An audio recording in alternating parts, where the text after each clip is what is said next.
जो गला है इसी के आसपास के जो लिम्फ होते हैं उसमें सूजन आ जाती है और बड़ा सा कठोर मांस जैसा बन जाता है।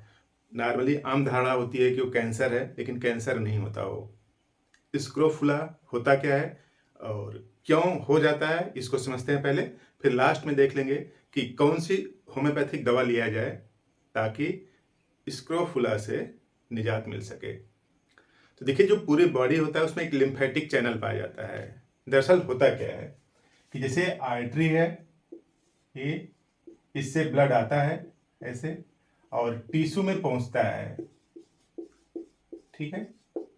इस तरह से इसमें फाइनल आर्टरी इस तरह से डिवाइड रहती है सब, फिर यहां से इकट्ठा करके वेन्स ले जाती है। ये व्यवस्था चलती रहती है, यानी टिश्यू में आया और फाइनल कैपिलरी में डिवाइड हो जाता है और इस कैपिलरी से होते हुए मटेरियल टिश्यू में पहुंच जाता है ना, और फिर यहां से वेन्स इसको इकट्ठा करके ले जाती है। दोनों में अंतर क्या है कि जब आर्टरी वाला ब्लड आता है तो उसमें ऑक्सीजन ज्यादा रहता है और न्यूट्रिएंट रहता है, तो टिश्यू को मिल जाता है, यानी जो ऊतक हैं, जो सेल्स हैं, उनको मिल जाता है। फिर जब वापस जाने लगता है वेन्स में जब जाता है जिसमें CO2 ज्यादा होता है और न्यूट्रिएंट कम होता है।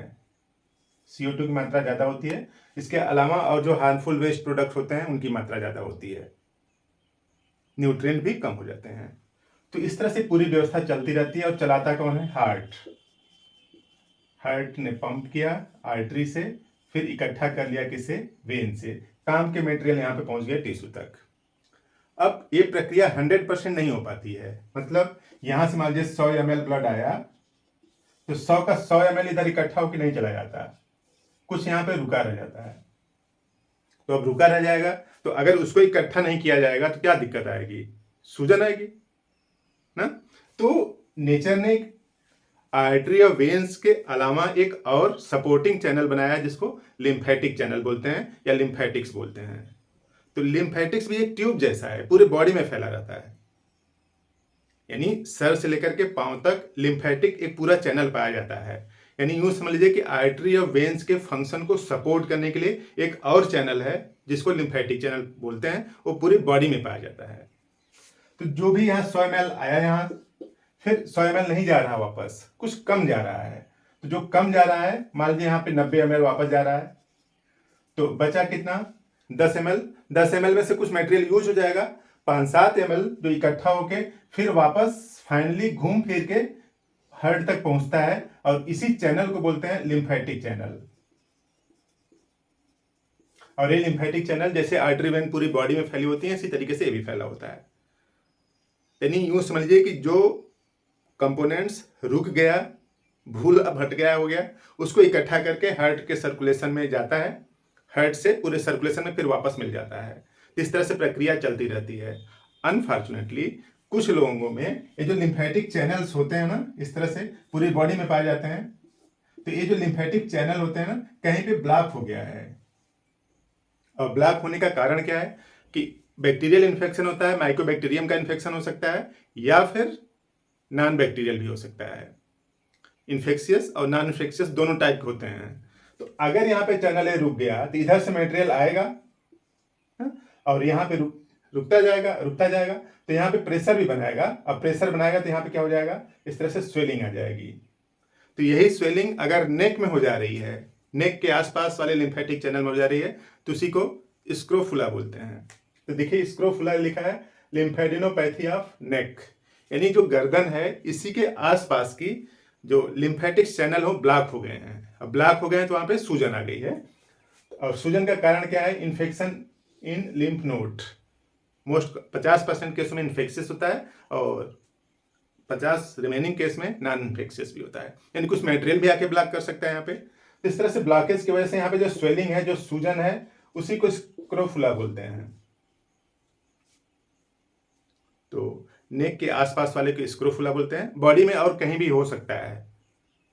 तो इसको ट्रीटमेंट होम्योपैथी से बहुत बेहतर तरीके से हो सकता है। एक तरीका तो ये हो सकता है कि एलोपैथी सिस्टम में जाएंगे तो क्या करें, इसको कट करें, इसके अंदर का मटेरियल बाहर निकाल दें। लेकिन कुछ लोगों को क्या होता है, कई होते हैं, ढेर सारे हो जाते हैं, तो लिम्फेटिक चैनल ब्लॉक होने की वजह से सूजन ढेर सारे जगह पे आ जाती है।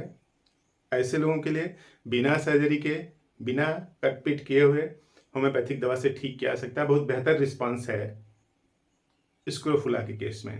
होम्योपैथी की 2 दवा आपको लेना पड़ेगा और उस दोनों दवाओं से ये जो स्क्रोफुला है, यानी गले में जो स्वेलिंग है, जो लिम्फ नोड की स्वेलिंग है, वो ठीक होगी। और 2 मेडिसिन में से पहली मेडिसिन है, फर्स्ट मेडिसिन है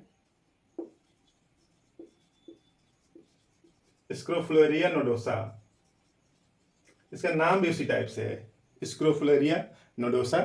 इसका मदर टिंचर आप ले लीजिए और इसका 15 बूंद 3 टाइम लीजिए। 15 बूंद 3 टाइम हाफ कप पानी में घोल के।